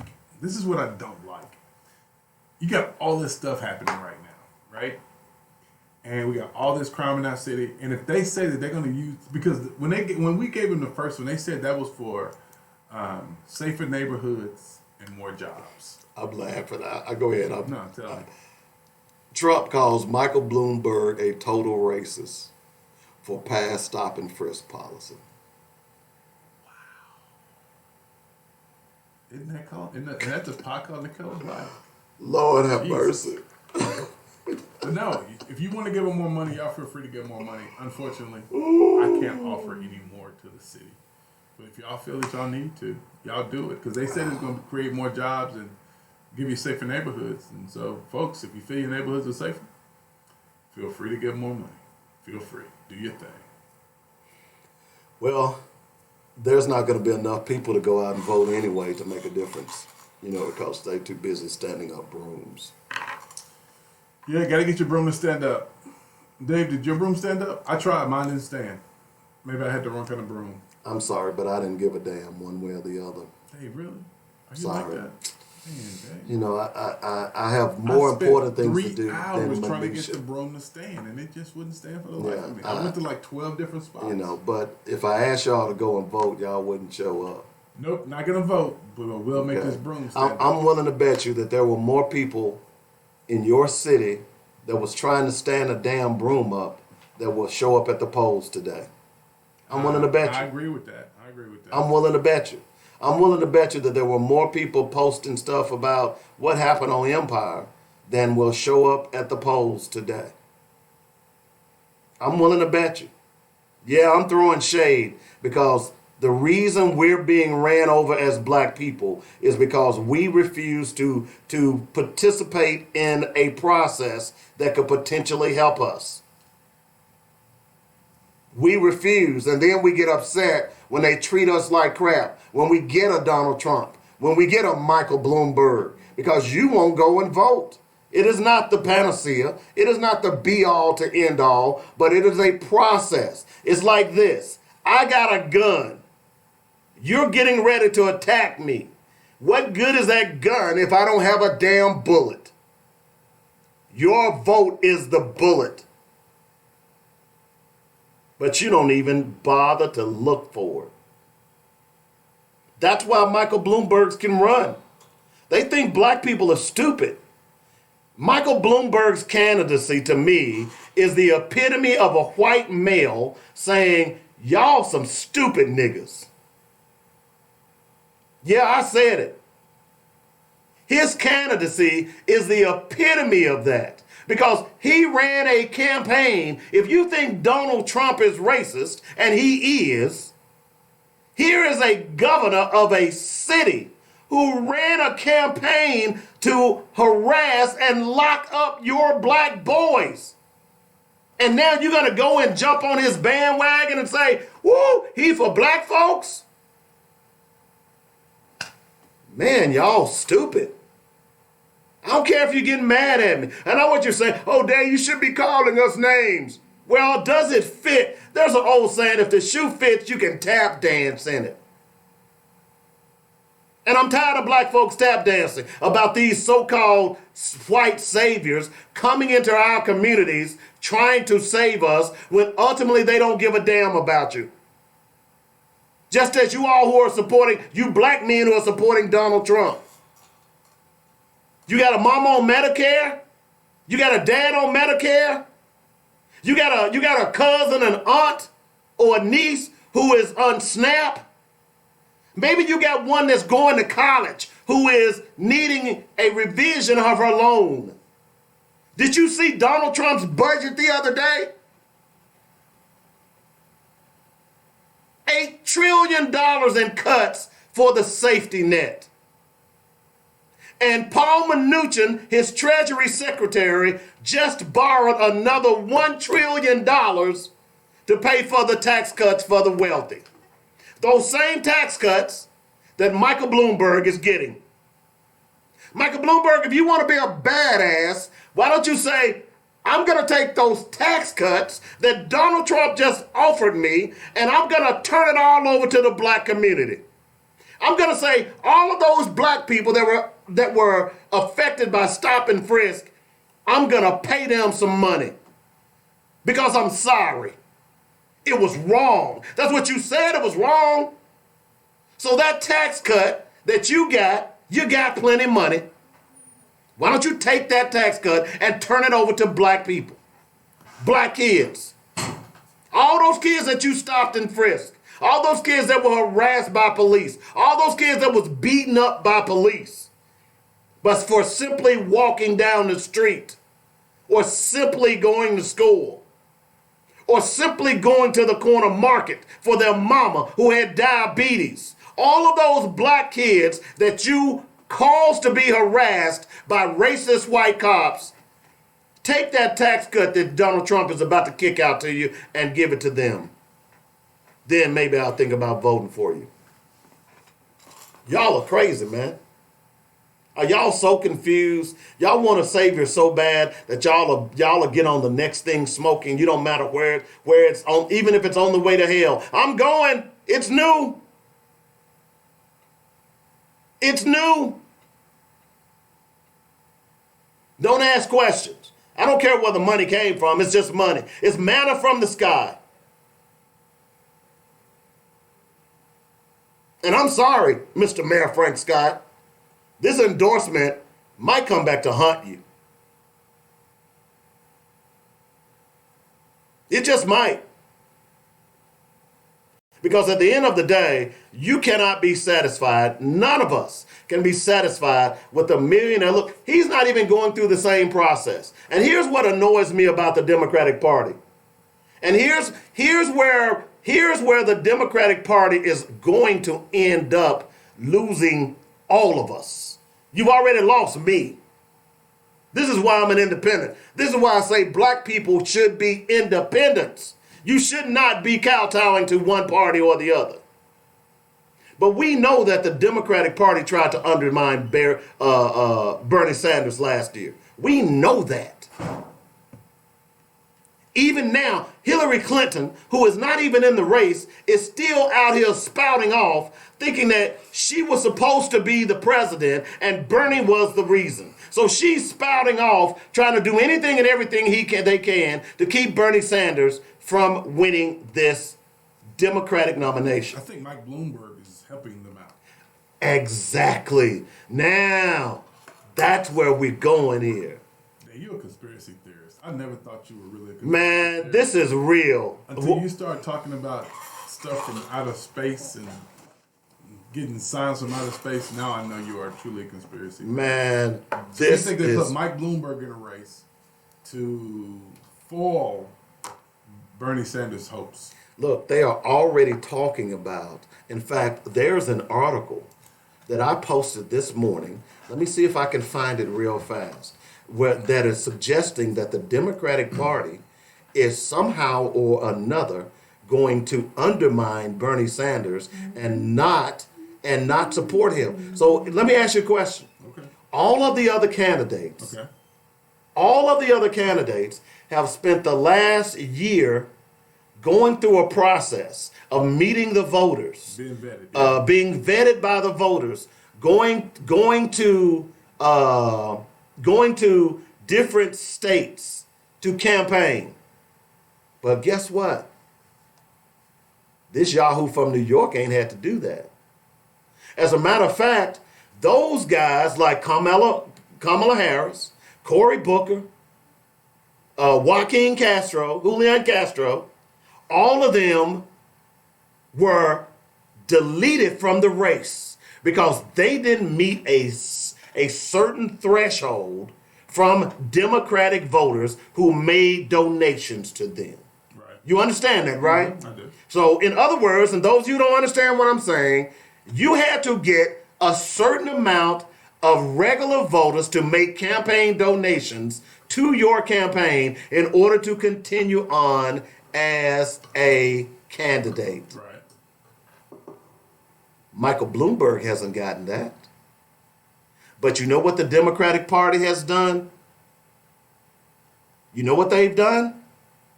They've made it available for Michael Bloomberg to participate in the next debate. How so? Because he donated something like $300,000 to the Democratic National Committee. Don't play with me. Hey, if I can buy my way, so be it. Don't play with me. He buying his way. So this is why I'm saying, here's USA Today says, moderate Democrats have a duty to consider Sanders. He has a clear path to beating Trump. Now, this argument that no one can beat Trump but Bloomberg is a lie. Poll after poll after poll is showing that every one of these candidates, every one of them that's currently left in the race can beat Trump. Every poll had Hillary by 5. Okay. With a margin of error of 3. But you know what? And of 2, I'm sorry. Here's why I would question that. Okay. Because and MSNBC, Chris Hayes made an excellent point of why that doesn't make a difference. Okay. And he could do a better job. And by the way, I posted that on my wall. Okay. Because what they are saying is that what Trump, as a matter of fact, it's about 7 minutes. Y'all want to hear it? I can play it. This argument that Trump is invincible is not true. Okay, let's hear it. What you're hearing here is big media. Because see, here's the thing. I don't know if it's big media. But we went through this in 16. But it is. 16, everybody said it was Hillary's to lose. Hillary had not everybody. Everybody. I didn't hear not one pundit. Even Fox was saying it was Hillary's. Even Fox. But here's the thing. And every poll they did. Hillary didn't run a campaign. But they did the same polling day. So you're telling me now that something's going to be totally different. Hillary. Well, here we are. We're gonna have all these candidates. And if you look at their numbers, that what they're polling against Trump, nobody's polling more than 6%. That is problematic, Dave. No, that's not true. Who's polling about 6%? Let's see. Klobuchar could beat him by 4%. That's not a win. That's a loss. Just listen. As they went up the ladder, Bernie Sanders is showing that he can beat him by 9 to 10%. Okay. And every one of those people that was in this recent poll shows that very thing. Anybody below 6 is not even relevant in the conversation. I can understand that only on past history. I understand that. But here's the other thing that we forget. Okay. Trump basically won by 77,000 votes. Okay. You get that, right? Yeah, I get that. So his majority is teetering in the first place. And he won those 77,000 votes in those particular states like Michigan, like Pennsylvania, like Ohio, where he has lied and said that this is going to happen once I'm elected. Hasn't happened. What is going on is the national media is painting this picture of him being invincible. He has this firewall. No, he doesn't. When you look at the numbers and when you look at the facts, that is not true. All people have got to do is go to the polls and vote against him. Okay. The popular vote was 65 million to 62 million Hillary. Right. Okay. All right. We go down and we look at the Electoral College. It's about 77,000 difference in those states. Everything is red. everything is red. The only thing that's blue is California. But you're missing Nevada, the point.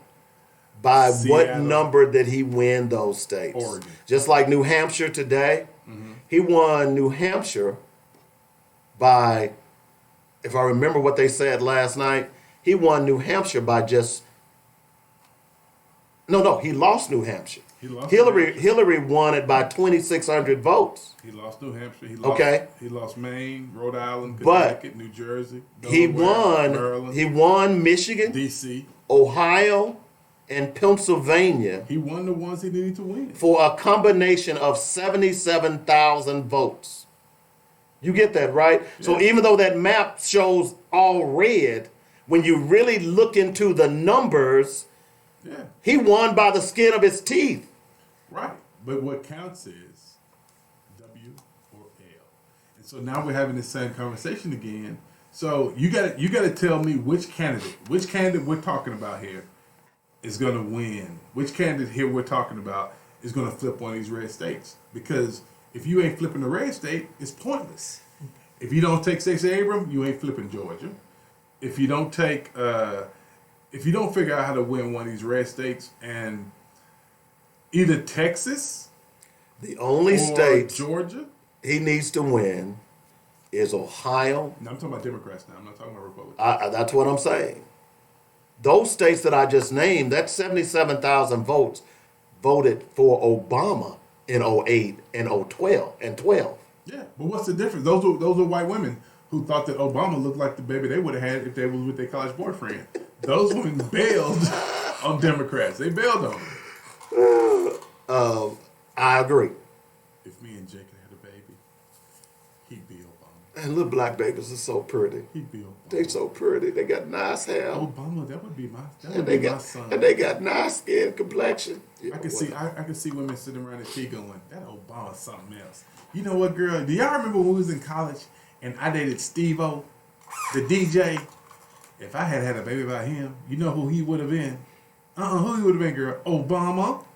So I'm going to vote for Obama because that would have been the baby I would have had. It's so bad. That's what white women were saying when they voted for him, man. Because how do you have those 53% of white women who voted for Trump vote for Obama the first time and Trump the second time? I mean, come on, man. That is amazing. That contradiction. I will admit that demographic, based on what we know, was a little surprising. But again, even with that number, if 77,000 more people vote, it's a difference. See, here's what Republicans depend on. Okay. You not going to the polls. But for me, that's what they depend on. It's got to be more than that, David Coleman. It may be. That's for you, Robert. And the reason I say that, David Coleman, is that, man, here we are right here, Dave. Here we are right here in this moment. We're having this conversation, and we're talking about who can flip states. Because elections are all about flipping states, right? So you got to be able to flip a state. What you gonna do to flip a state? What are you gonna do to flip a state? One thing you got to do is you got to pick the right running mate. I think somebody who's transformative like Stacey Abrams, who we've had on the show, I think she'd be great to flip a state or flip some states. Well, I think she'd be great. Here's the point I think you're trying to make, and I don't know if it's Stacey Abrams of who. But if the Democratic Party mess around and don't put a black person on this ticket, they can kiss that presidency goodbye. I think I can kiss it goodbye anyway. I don't think so. I think they're going to win if they put the right person on the ticket. I found that Elizabeth Warren was at an event yesterday, and they asked who would be her Mike Pence if she got the nomination. She said she didn't know she already had a dog. Did you hear that? Yeah. Had somebody text and say, I actually thought that when I voted for him. I'm the man, dog! I am the man. I am the man. But here's what Democrats have got to understand. All right. And again, and it kind of brings us full circle back to Ryan Davis and the conversation I had yesterday about should we be voting for preachers in office in this time? Okay. Part of the reason people are having a problem following Ryan Davis, and this is just from what I have heard, what people have told me, is that they don't So if you're saying you're having a problem following him, you're trying to say you're not going to vote for him today. I don't know one way or the other. I'm just echoing what people are saying, Okay, and that is that they're not sure that a black preacher will fight hard enough, will get down in the dirt. I think you have an example of who we have in office right now. Mayor Scott is a black preacher, so Mayor Scott's a black preacher. I know, and that's what I'm hearing. And I think he's fought some good fights. I think he has too, but I think it's also a legitimate conversation to have. Are we going to elect a black preacher who is more concerned about turning the other cheek and negotiating as opposed to standing up and fighting for his constituents? That's the question that we all, as black people, have got to start having with all of our black candidates. We want, and if you listen to some of the millennials who are voter eligible, they're telling you, we want somebody who's going to fight. Yeah. We don't want somebody who's going to be willing to knuckle under every time stuff gets tough. This is why Bernie Sanders is drawing so many of them. Well, Bernie is a heartbeat away from death. I mean, Jesus Christ. And Donald Trump isn't? No, they both are. I mean, I don't understand why we keep electing presidents who are in their 90s. I agree. Not saying anything against people who are older than 65 or older than I am. I'm not saying anything negative. But well, you 85 yourself.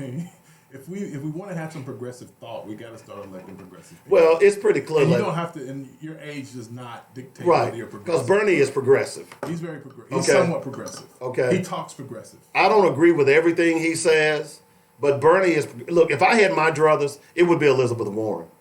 I'm going to be honest with you. If I had the one person that I trust on the Democratic side that's running right now is Elizabeth Warren. She's been echoing these things since she started. She didn't have a come to Jesus moment and say, "Oh yeah." Yeah, y'all. Somebody did text me and say that. She told me not to say nothing. No. What's her name? She told me not to say. You can just whisper it to me. Go ahead. Nobody's listening. Okay. Her name is Clarice. Clarice. Yeah. Hi, Clarice. Hi, Clarice. See, you got it, huh?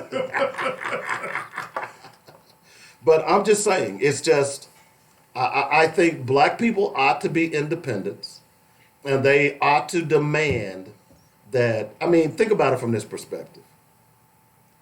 Michael Bloomberg comes to Little Rock. He goes to, I think he went to one black church. And then he goes to visit the mayor. Then he goes to have lunch at Sims. Then he goes to Sims to eat lunch. The mayor took him to Sims. How did Michael Bloomberg address all of the other black folks in this city? Well, that's the way it works, right? He didn't. You only go to the power brokers. He didn't. The mayor's a power broker. The church is a power broker. He didn't. Those are the power brokers. No, they're not. They are considered to be the power. No, brokers. they're not. They are considered to be the power brokers. They may have been 25 years ago. They're not today. Your mayor's a power broker. No, he isn't. How is he not? He isn't. How is he? He does not speak for every black person in this city. Nobody in this city speaks for every black That's person. my point. Nobody in this city speaks for every white person. So when you are Mayor Bloomberg, who is running for president, don't you? How about going somewhere where black people are? Black folks are they say black folks are monolithic, so they only got to go one place. That's the point. So only got to go one place. And that should be offensive to every black person out there. You like your girl. I am really, really torn. I really am. Do you think a black person should be on this ballot? Hell, without a doubt. So if a black person is not on the ballot, I don't think just a black person. I think Stacey Abrams needs to be. Well, there are other black people that can run it. I think only Stacey Abrams. You got this thing for Stacey Abrams. Only Stacey. She's not the only one that could be only on there. Stacey. I think Andrew Gillum, the guy who ran in Florida. Well, Andrew, he was on our show too, wasn't he? Yeah, Andrew on too? But I'm just saying, I think he would be a great candidate. It just doesn't have to be Stacey Abrams. I'm just simply. I want Stacey. I don't want Andrew. I love Andrew. I love the brother. I love the brother, but I think we need Stacey. This is the time. We've had a man.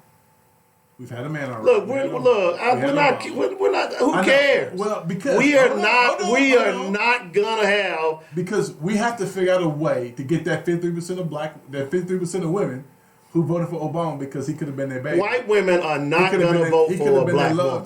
He could have been a love child. White women are not gonna vote for a black woman. They will vote for Stacey. No, they wouldn't. They did it in Georgia. They didn't do it in enough room. You know why they're not gonna vote for black women? Why not? Because white women subconsciously hate black women. Oh, because Jesus, Dave, stop it. Because their men want them.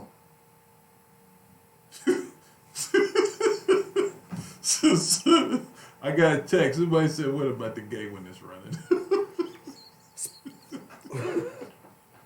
Let me address Pete Buttigieg. There's nothing to say about Pete. There is nothing to say about him that he is an opportunist, and he is typical of the gay establishment who has used the black agenda to push their agenda, but doesn't give a damn about black people. Now, if you think I'm wrong, go look at his history in South Bend as a mayor in South Bend.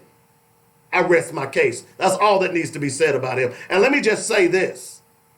If he's the nominee or the vice president, then you go, Trump, because I'm not voting for him.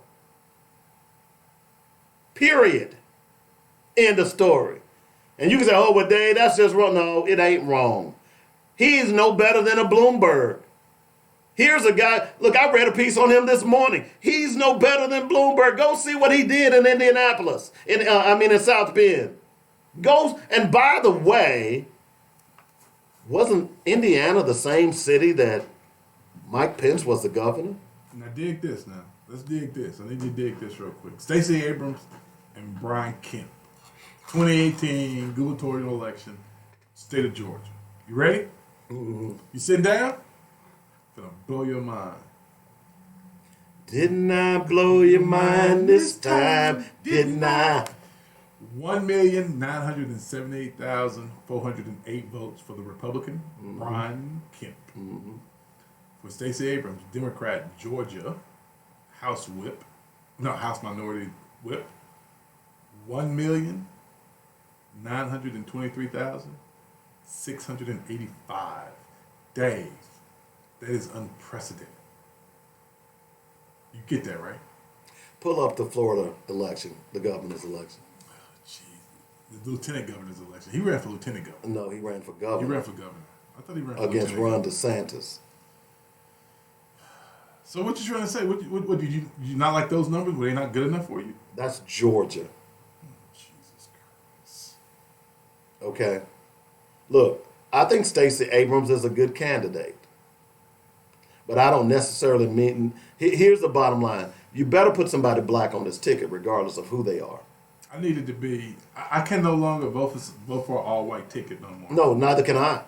And and considering the fact that we're going... It's not... And he can't be Hispanic either. He got to be black. And part of the reason I didn't watch the New Hampshire debate on Friday is because there were no black issues. Now, there was a couple of black questions asked by the black ABC moderator, but you've got candidates on that stage. Okay. Thank you, sir. Okay. Ron DeSantis, Republican, 4,076,186. Andrew Gillum, Democrat, 4,043,723. I rest my case. But I mean, those still. I mean, they lost by the same percentage almost. So, and here's the other thing. Just your little argument about why white women voted for Obama. There you have Andrew Gillum, who's a black man, that they could still have that fantasy about. Nah, his mom ain't white.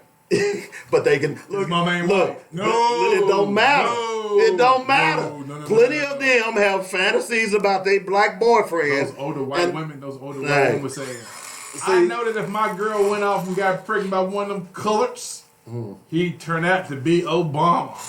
I'd have a little black ass Obama running around here. He'd be president. He'd be president, boy. That boy be president. Or he'd be vice president like Andrew Gillum. No, he'd be president. He'd be president. I'm telling you. He'd be president. Andrew Gillum. And then now white men will vote. Well, if Stacey's dad was white men would be voting for it because they'd be like, you know what?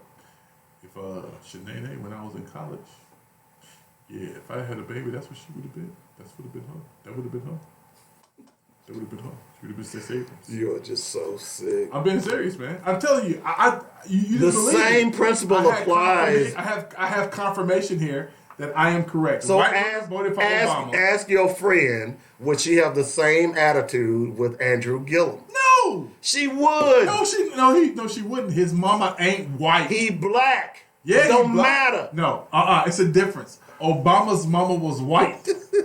That's the thing. The white woman saying, I could be that boy's mama. You know what? Just imagine if me and Mikhail, if we had a baby, this is how he'd look. He'd be Obama. No. He'd be president of the United States. He sure would, because that's the only thing I'd bring out in this world is a black Obama. I would bring out a black Obama. They could still say that I could have a baby. Wow. Ain't no way he could look like Michael Gillum. Know, Michael Gillum black. Andrew Gillum. He black. He blacker the black, the black.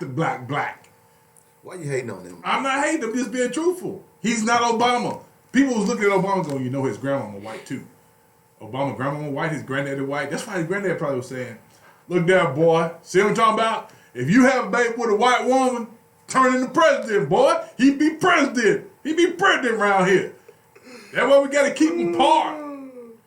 I'm sorry. That's it, man. I'm telling you. I'm sorry. White folks know what they doing. They like, yeah, we got this on lock. We got this on lock. White women will be more apt, and he looks like an athlete too. Who? You know, white women love black athletes in college. They just don't want to love you after college. But again, see, that's again. Dude, college is real life. I could tell you a story. At school, you can experiment. I could tell you a story. At school, you can experiment. Right, because mama them ain't there. Mama don't know when you skating across the yard with that little black boy. They do not. You know, they don't know. They don't know. But then when you get out of college and you getting ready to get married, you're looking at the back door hoping that little black boy don't come in and say, hey, Becky, I love you, girl.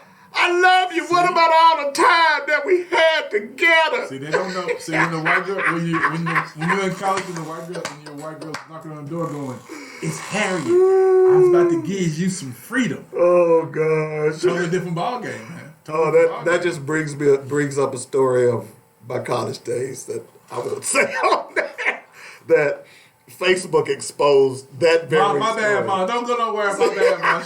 I take that back, Mom. Sorry, Mom. Don't sign off, Mom. My bad. Please don't sign off. I can't take this no more. I apologize, Mom.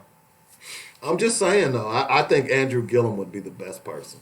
Now, at the end of the day, just because you like Stacey Abrams, I think either one would be good, but I think we'd have a better chance with Stacey. I think you're going to have an equal chance. The bottom line is this: black people want to see. How many electoral votes you got in Florida? What's the? Well, Florida has more than Georgia, I'm sure. Yeah. But so I guess Gillum would be the best choice, just based on. And considering Florida's history of elections. And Florida is red as hell too. So exactly, and considering, and he barely lost that race. So if I'm smart, but they only had 8 million people voting in that election.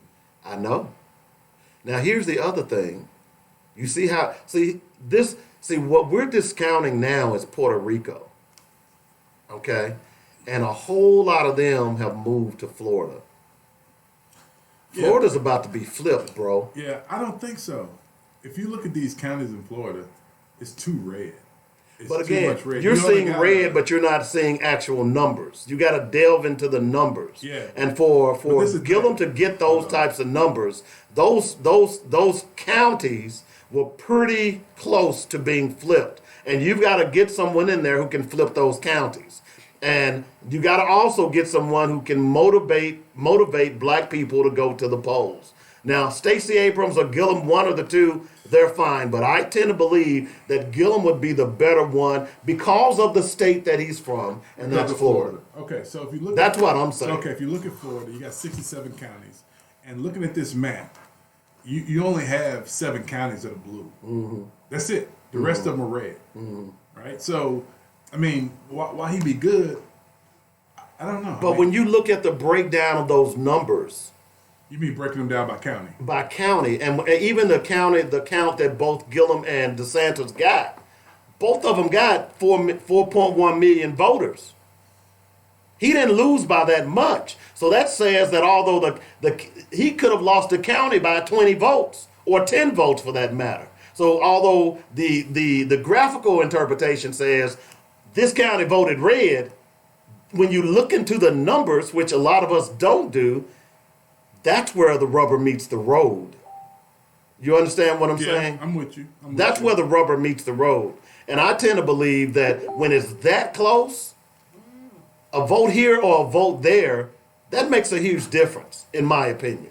So I think Gillum, based on the history of Florida, the importance of Florida in the election, because we've known that if you win Florida, if I remember correctly, the candidates who have won Florida typically win the election. Yeah, that's the turning point. That's the turning point. So you've got to get someone in there that can flip that state. And right now, Gillum is the only one. Look, I love Stacey Abrams. I love what she's doing with the voter disenfranchisement stuff.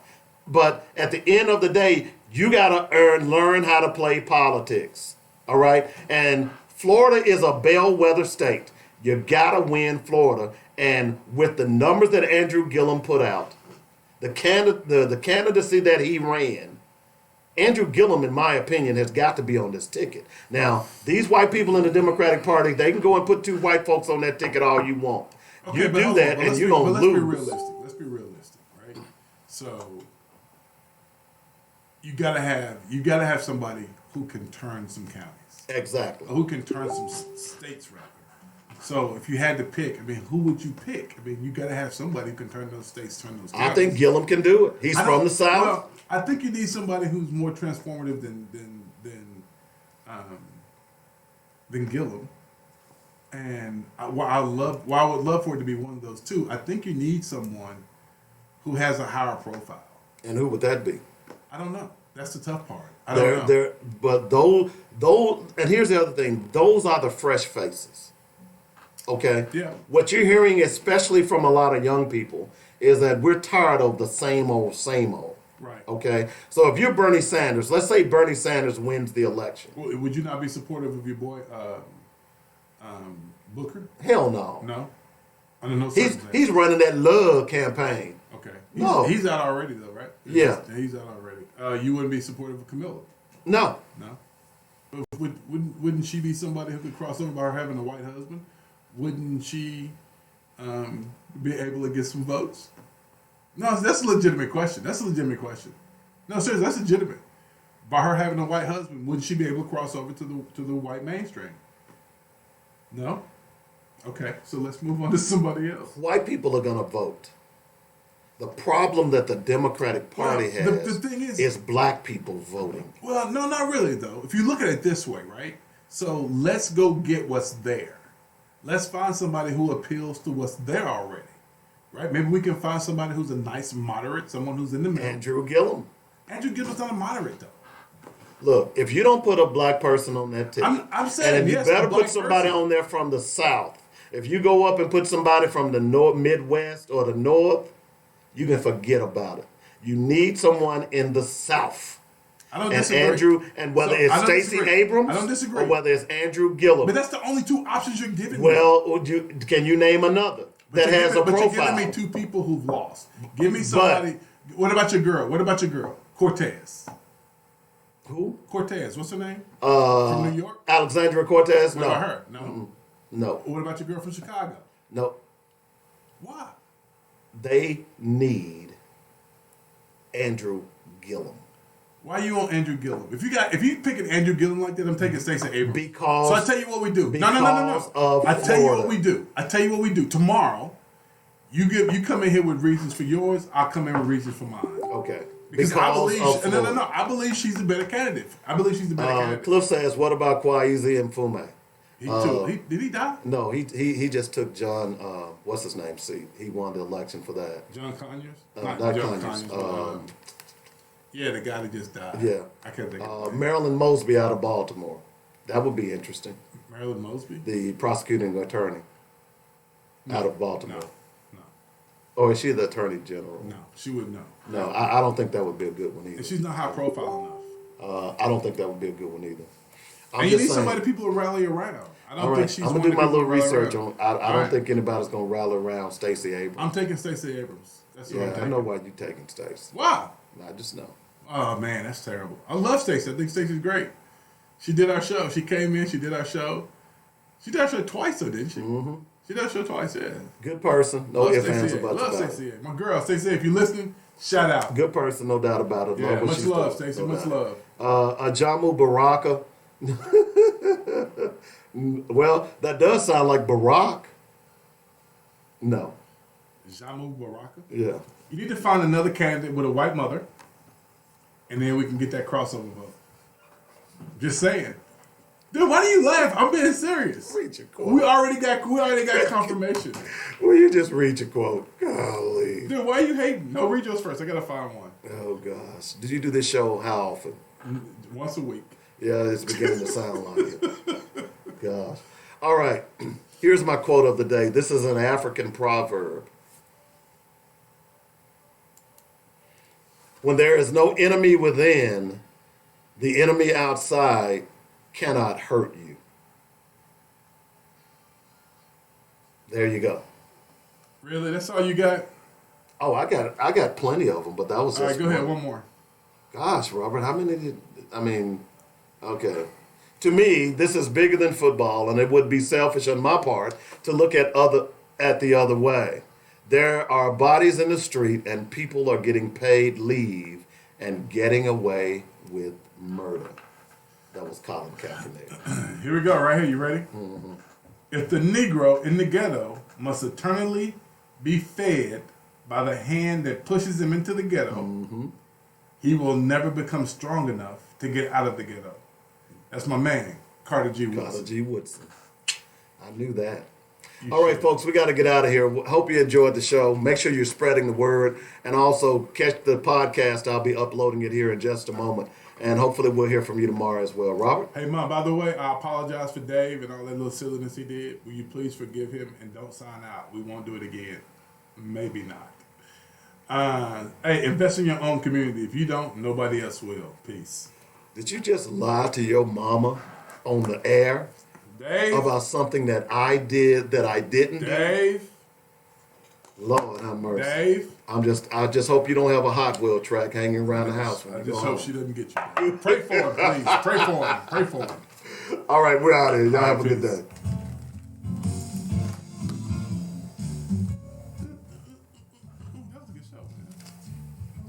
You've been listening to Black Focus, where we discuss our issues with our solutions and our voices. Join us every weekday afternoon at 1 p.m. on joynetradio.com.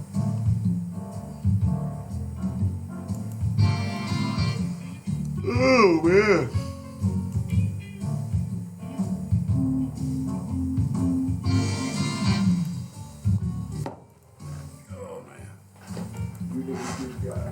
All right, man. Take it easy. Oh, what are we supposed to be doing? We're supposed to be doing something. What was it? We're gonna try to film a commercial. That's it.